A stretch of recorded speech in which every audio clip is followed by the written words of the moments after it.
Puspusan ang paghahanda ng Philippine Ports Authority sa inaasahang dagsa ng mga biyahero para sa Pasko at Bagong Taon. Ayon sa PPA, tinatayang nasa 4.6 million na mga pasahero ang kanilang inaasahan sa mga pantalan ngayong taon.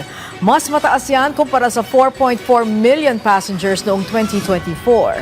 Aabot umano sa 3,000 security personnel, mga tauhan ng PCG at PNP Maritime Group ang ipakakalat sa mga pantalan para sa ligtas na biyahe ngayong holiday season. May nakahanda rin umanong medical assistance at ready-to-eat food packs.